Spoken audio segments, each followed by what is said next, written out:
Que tipo de ouvinte, que tipo de pessoa é que você ouve a palavra de Deus? A primeira classe de pessoas que nós encontramos que ouvem a palavra de Deus são os zombadores. E quando nós falamos de zombadores, os zombadores não estão presentes apenas no sermão de Paulo em Atenas. Os zombadores estão presentes desde o Calvário, desde que Cristo veio a esta terra. Por quê? Porque a Bíblia Sagrada diz que Jesus Cristo nasceu, Ele cresceu, Ele foi batizado no Jordão, Ele é levado 40 dias para ser tentado por Satanás. Posteriormente de ser tentado por Satanás, a Bíblia diz, Marcos 1:35, que Jesus passa a noite inteira em oração para escolher os seus discípulos. E Ele vai escolhendo André, Pedro, Tiago, João, Felipe, Bartolomeu, Tomé, Mateus, Tiago, Tadeu, Simão e Judas. 12 homens para lhe acompanharem no ministério e 12 homens para estarem com Ele ao seu lado. Porém a Bíblia diz que agora Jesus Cristo vai para Caná da Galileia, e lá então Ele vai realizar o primeiro milagre catalogado na Bíblia Sagrada. O primeiro milagre realizado pelo Senhor Jesus Cristo. Quando Cristo chega em Caná da Galileia, a Bíblia diz que lá opera um grande milagre, transformando água em vinho. Porém, ali foi o primeiro milagre que Jesus Cristo realizou. Jesus Cristo sai dali, então Ele cura o servo do centurião, o segundo milagre. Jesus Cristo vai para Cafarnaum e lá Ele opera milagre. Jesus Cristo desce para Gadara, em Gadara tem milagre. Jesus Cristo Ele vai para Tiberíades, em Tiberíades tem milagre. Jesus Cristo vai para Jerusalém, em Jerusalém tem milagre. Aonde Jesus passa, Jesus realiza milagre. Eu quero ver que nessa noite Jesus Cristo está passando nesse lugar. Duas ou três pessoas unidas no seu nome, Ele está no nosso meio. E onde Jesus passa, tem milagre na sua vida. Glória a Deus. A Bíblia Sagrada diz que Jesus Cristo veio e realiza o seu ministério. Poucos anos, pouco tempo na terra. Porém chega o momento que Ele vai para o Getsêmani. A Bíblia Sagrada diz que Jesus Cristo está no Getsêmani, como foi lido aqui nesta noite, de joelhos orando e intercedendo por mim e por você. Intercedendo até mesmo por aqueles que ainda vivem crer no seu nome. E Cristo ora, Cristo intercede. Porém, há um momento que Cristo é preso, e a Bíblia diz que pegam Cristo e levam para o sumo sacerdote Anás. Na casa de Anás, a Bíblia diz que começam a zombar de Cristo. De Anás, a Bíblia diz que levam para Caifás. De Caifás, da mesma maneira, começam a zombar de Cristo, começam a zombar de Jesus. A Bíblia diz que de Caifás mandou ele para Pilatos. E dele, no meio estando do Sinédrio, no meio de Pilatos, juntamente com a sua comitiva, com seus homens, eles começam a zombar de Cristo de toda maneira. A Bíblia diz que os seus olhos vendados começam a bater na face de Cristo, e pedem para que ele venha adivinhar quem está batendo nele. As pessoas começam a cuspir no meu e no teu Jesus, naquele que salvou, mudou e transformou a minha e a tua vida. Amém. Mais do que isso, então Pilatos tenta de todas as maneiras livrar Jesus Cristo da cruz. Por quê? Porque a Bíblia diz por 4 vezes em João capítulo 18 que Pilatos não encontra em Cristo crime algum. Ou seja, ele era inocente, ele não era um bandido, ele não era um salteador, ele não era um vadio, alguma pessoa que andava pela sociedade sem nada o que fazer, não. Jesus Cristo era um homem santo, porém, não encontrando crime nele, Pilatos então toma uma decisão. Decisão esta que você vai ler na Bíblia Sagrada aqui, era fazer com que Cristo não fosse para a cruz do Calvário. Por quê? Porque a cruz era a pior morte que podia existir na época. Só ia para a cruz as pessoas que estavam condenadas e totalmente desprezadas da sociedade. Homens cruéis, homens ladrões, homicidas, fornicadores e assim por diante. Porém, Cristo precisa ir para a cruz. Mas Pilatos tenta livrar Jesus da cruz. Como? A Bíblia Sagrada diz em João capítulo 19 que Pilatos mandou açoitar Jesus. Na Bíblia João Ferreira de Almeida, talvez você tenha ela, você vai encontrar a palavra açoitar. Algumas versões de Bíblia você vai encontrar uma outra palavra que está próxima do original, que quer dizer flagelar. Existe uma grande diferença entre flagelo e açoite. Existe uma grande diferença entre açoitar uma pessoa e flagelar uma pessoa. Você vai ver dentro da história bíblica que Jesus Cristo ele foi flagelado, ou seja, o preso era aprisionado a um palanque de mármore, a um tronco de mármore, com as correntes amarradas ao seu braço para que não viesse fugir. Então escolhia-se um dos chicotes que estavam ali, que eram chicotes usados pelo Império Romano, chicotes usados pela guarda pretoriana, a guarda de César, para executar os presos. Então eles pegavam um chicote chamado azorrague, um chicote romano que tinha 12 pontas, e cada ponta desta tinha um pedaço de osso e um pedaço também de chumbo. Esse osso e o chumbo grudavam na pele da pessoa a ponto que tirava pedaços na hora que estava chicoteando. Porém a história nos mostra, se você ler, se você estudar, se você buscar, você vai entender que eram 195 chibatadas que o preso levava. Se você for pesquisar na história, Cristo é amarrado àquele tronco. Eram 2 carrascos então que iam executar. Você vai ver na história que o preso ficava amarrado ali e não poderia fugir. E havia-se uma tradição dentro de Israel que um judeu nunca dobraria os seus joelhos diante de homem algum. Então os carrascos, sabendo disso, eles tinham prazer de pegar o azorrague e discutir um com o outro, os 2 carrascos, dizendo: vamos ver quem vai fazer esse judeu se dobrar primeiro. Então eles pegavam com toda a força, homens fortes, pegavam aquele azorrague com toda a coragem, endemoniados, eu creio, com legião de demônio dentro, e começavam a desferir a metade dos golpes das chibatadas nas costas.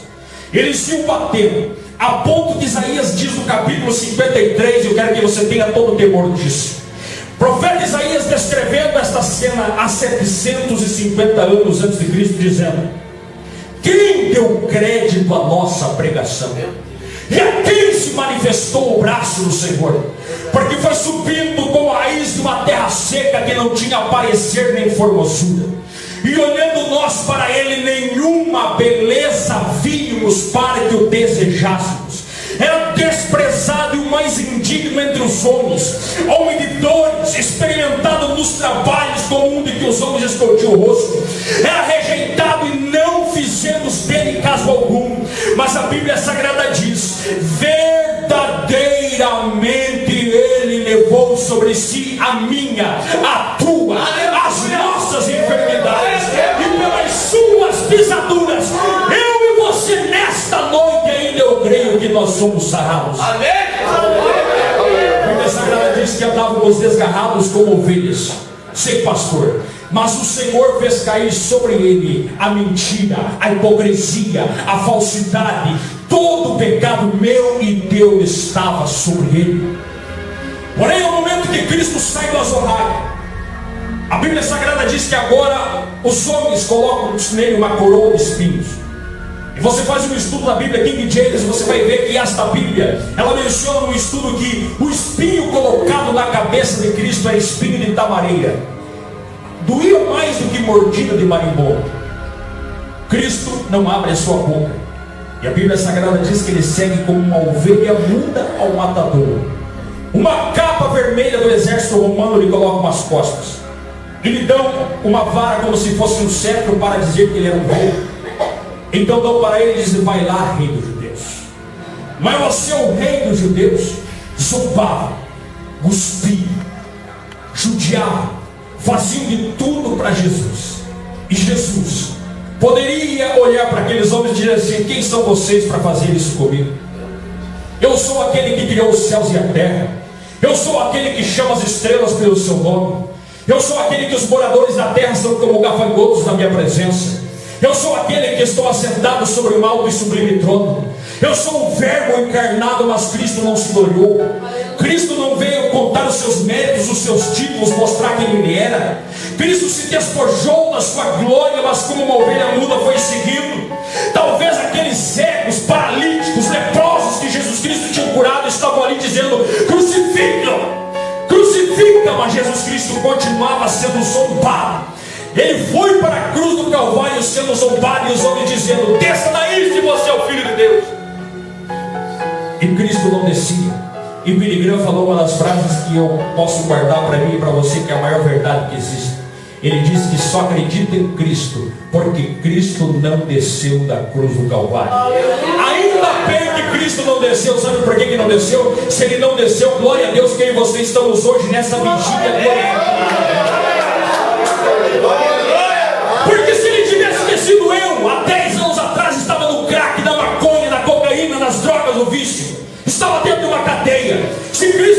destino nesse momento, eu estava no cemitério, e a minha alma estava no inferno. Mas graças a Deus que Cristo, irmãos, ele venceu. Ele disse: Pai, está consumado. E agora, crente, agora nenhuma condenação há para quem está na tua vida. Você pode abrir a tua boca e glorificar o nome dele, porque Cristo tirou os teus pecados. Então o diabo pode chegar diante de Deus e dizer assim: mas era fofoqueiro, Deus vai dizer: mas eu não me lembro. Mas era mentiroso, Deus vai dizer: mas eu não me lembro. Mas esta aí andava pelas ruas aí, mas Deus vai dizer: eu não me lembro. Por quê? Porque eu paguei o preço pela vida dele, eu paguei o preço pela vida dela, e hoje ela tem acesso, ele tem acesso à minha presença. Aleluia! Muitos foram aqueles que zombaram do Calvário, mas graças a Deus que a Bíblia Sagrada diz que Cristo foi ressuscitado. Porém, ao terceiro dia, o túmulo do Rabi da Galileia está aberto, não de fora para dentro, mas de dentro para fora. Jesus Cristo, ele ressuscitou. Então, por mais que os homens acreditassem ou não acreditassem, Jesus Cristo, ele veio provando, ele veio mostrando a sua ressurreição. 40 dias, diz a Bíblia Sagrada, que Cristo andou sobre esta terra com infalíveis provas da ressurreição. Cristo aparece para Pedro, Cristo aparece para as mulheres, Cristo aparece para os discípulos na praia, Cristo aparece para os discípulos dentro da casa com medo do sinédrio. Cristo aparece para mais de 500 pessoas, 1 Coríntios capítulo 6, 1 Coríntios 15, 6. Cristo aparece para mais de 500 irmãos. Porém, e nós vemos dentro da Bíblia Sagrada que o tempo foi passando, os anos se passaram, veio o apóstolo Paulo pregando a igreja de Corinto, e lá em Corinto alguns estavam zombando acerca da ressurreição. Porém, Paulo vem descrevendo, dizendo que se não há ressurreição, tão logo é vã a nossa pregação. E se a nossa pregação é vã, tão logo é vã a nossa fé. E eu quero ir mais longe, dizendo para você nesta noite, que se Cristo não ressuscitou, é em vão estarmos aqui nesta noite. Se Cristo não ressuscitou, essa palavra aqui não é verdade. Se Cristo não ressuscitou, nós estamos aqui perdendo nosso tempo. Mas graças a Deus que você sente a presença dele, porque ele ressuscitou. Ele fez um milagre na tua vida porque você ressuscitou. Ele mudou a minha vida, por quê? Porque ele ressuscitou. Ele cura enfermidades ainda hoje, porque ele ressuscitou. Cristo ressuscita. Cristo hoje, nós adoramos ele da seguinte maneira. Porém, nós não adoramos um Cristo morto. Nós adoramos um Cristo vivo, que esteve morto, mas hoje está vivo para todos sempre. Porém, a Bíblia Sagrada diz que em 40 dias andamos sobre a terra, ainda que alguns zombavam acerca da sua ressurreição. A Bíblia Sagrada diz que ele faz uma promessa. Lucas 24, 49. Eis que sobre vós envio a promessa de meu Pai. Ficai na cidade de Jerusalém, até que do alto sejais revestidos de poder. A Bíblia Sagrada diz em Atos 1:8 que Jesus Cristo dizendo: mas recebereis a virtude que há de vir sobre vós, e servireis testemunhas em Jerusalém, Judéia, Samaria, até os confins da terra, Joinville, Santa Catarina, Brasil. Porém, a Bíblia Sagrada diz que agora passamos os 40 dias, 10 dias eles entram no templo, cenáculo, e começam a interceder, orar unanimemente, buscando a presença de Deus. A Bíblia Sagrada diz que agora 50 dias exatos após a Páscoa, cumprindo-se o dia de Pentecostes, estavam eles reunidos no mesmo lugar, e de repente veio da onde? Da terra? Não, do céu, como um vento veemente e impetuoso, encheu toda a casa onde estavam assentados, e foram vistas por eles línguas repartidas como que de fogo, das quais pousava sobre cada um deles, e todos eram cheios do Espírito Santo. E o que acontecia? Começaram a falar em outras línguas, conforme o Espírito Santo lhes concedia que falassem. Porque uma evidência do Espírito Santo é quando fala novas línguas. Porém, quando começaram a falar em outras línguas, já se levantou o carnudo, já se levantou os fariseus, já se levantou aqueles que só vêm na igreja para zombar, já se levantou aqueles que só vêm na igreja para criticar, já se levantou aqueles que só vêm na igreja para apontar o dedo no ar, para apontar o dedo no meio e começar a dizer assim: mas estão cheios de mosto, estão bêbados. E Pedro se levanta: não estão bêbados, isso é para se cumprir o que está escrito no livro do profeta Joel. E o que está escrito lá? Espírito, sobre toda a carne. Vossos filhos, vossas filhas profetizarão, vossos velhos terão sonhos, vossos jovens terão visões, e naqueles dias, hoje, nós seremos cheios da graça de Deus, nós profetizaremos, nós colocaremos a mão sobre os enfermos, e nós vamos ser usados por Deus. Por quê, irmãos? Porque a promessa é para mim e para você. Porém, muitos zombam no Pentecostes, muitos ouvintes zombaram naquele dia, como muitos zombam hoje. Quando um se levanta para falar em línguas estranhas, um já cutuca o título escandaloso. Quando o pregador levanta um pouco a voz, para que gritar? Mas engraçado que tem pessoas que quando estavam lá, irmãos, no meio da torcida de futebol, ele gritava. Quando estava lá dentro de um clube, ele fazia de tudo para o diabo, para Satanás. Ele amanhecia 2, 3 dias. Então não tem problema se você levantar a tua voz e glorificar o teu Deus. Porque o teu Deus não é de barro, o teu Deus não é de madeira. Você serve a um Deus que é todo poderoso. Se você serve Ele, levanta tua mão e glorifica por Ele. Nós vemos os zombadores na crucificação. Nós vemos os zombadores do Calvário, os zombadores da ressurreição. Nós vemos os zombadores do Pentecostes. Mas os zombadores não pararam, porque a igreja primitiva vai crescendo. Os apóstolos se separam. Paulo vai para a Macedônia, Pedro vai para a Betínia. Pedro, evangelizando a região da Betínia, ele escreve 2 cartas. E na segunda carta, ele escreve para alertar aquela igreja. Por quê? Porque lá naquele lugar, alguns já estavam zombando acerca da volta de Cristo. E Pedro então tem que escrever a segunda carta dizendo: amados, escrevo-vos agora esta segunda carta, em ambas as quais desperto como exortação o vosso ânimo sincero, para que vos lembreis das palavras que foram ditas pelos santos profetas, e do mandamento do Senhor e Salvador mediante vossos apóstolos, sabendo primeiro isto, que nos últimos dias virão escarnecedores, andando segundo os seus próprios desejos, dizendo: aonde está a promessa da sua vida? Porque desde que os nossos pais dormiram, todas as coisas permanecem como desde o princípio da criação.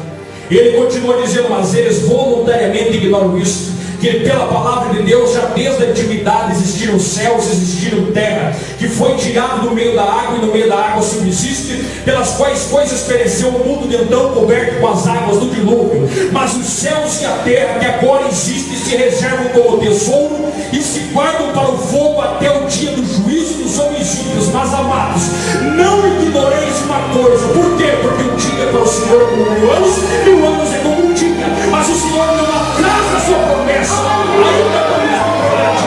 Mas eu não quero para convosco, eu não queremos que ninguém se perca, mas que todos venham se arrepender. Muitos são pela volta de Cristo. Só que eu vejo dentro da Bíblia Sagrada, e quero que você se alegre comigo. Por quê? Por mais que a televisão, a mídia, o diabo, Satanás, os demônios, potestades, a legião, os seus assédios, todos eles dizem que Cristo não vai voltar. Por mais que os endemoniados dizem que Cristo não vai voltar, eu vejo nesta palavra por 1845 vezes dizendo que Cristo vai voltar. Eu vejo na palavra só no Novo Testamento mais de 318 vezes dizendo que Cristo vai voltar. Somente o apóstolo Paulo, nas suas 13 cartas, escreveu por mais de 70 vezes dizendo que Cristo vai voltar. Por quê? Porque Isaías falou que ele vem, Jeremias falou que ele vem, Ezequiel falou que ele vem, Daniel falou que ele vem. Você vai olhando a vida dos profetas menores como Abacuque, Sofonias, Ageu, Malaquias, diretamente ou indiretamente, falaram que Jesus Cristo vem. Você vai para os evangelhos, Mateus capítulo 24, e você entende que Jesus Cristo vem. Você vai para Marcos capítulo 13, você entende que Jesus Cristo vem. Você vai para Lucas capítulo 21, você entende que Jesus Cristo vem, mas não para. Quando você vai lendo o evangelho segundo escreveu São João, chega no capítulo 14, você tem uma alegria. Por quê? Porque Cristo está dizendo: não se preocupe, não se turbe vosso coração. Credes em Deus e credes também em mim, porque na casa do meu Pai há muitas moradas, e se não fosse assim, eu não teria dito: vou preparar-vos lugar, e se eu for preparar-vos lugar, virei outra vez e vos levarei para mim mesmo, para que onde eu estiver, estejais vós também. Vamos glorificar a Deus. Você vê no livro do Novo Testamento, através das cartas de Paulo, através de Pedro falando, Tiago, você percebe que Cristo vai voltar. E a última palavra de Cristo na Bíblia, Apocalipse 22 e 20, eis que cedo vem. E João faz a última oração da Bíblia dizendo, amém, ora vem Senhor Jesus. Só quem tem certeza que vai subir no glorifica a Deus em nome de Jesus. Bem que podia ser hoje, mas em nome de Jesus. Porque estamos vivendo, como disse o nosso irmão aqui, dias de trevas, dias de angústia, dias de lágrimas, dias que você vê o inferno tentando oprimir a igreja de Cristo. Só que eu vejo uma palavra revelada que Cristo falou para mim e falou para você. Ainda que o diabo se levante, ainda que o inferno esteja enfurecido com a igreja, ainda que o inferno esteja enfurecido com os obreiros da igreja, tem uma palavra que diz, as portas do inferno não prevalecerão contra a igreja do Senhor. Eu vejo, porém, os zombadores não apenas lá no Pentecostes, não apenas na ressurreição e zombando da volta, mas nós vemos nos últimos dias. Por quê? Porque você olha a segunda carta do apóstolo Paulo, no capítulo 3, e Paulo está dizendo, sabe porém isto que nos últimos dias, hoje, sobrevirão tempos trabalhosos, difíceis, dias que você fica aterrorizado.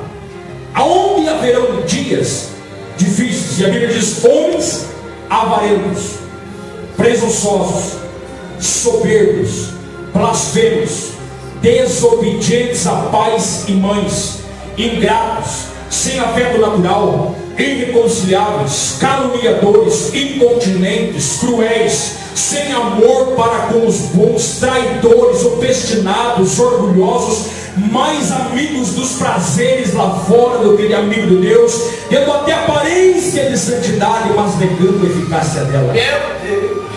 Esses são os dias em que nós estamos vivendo.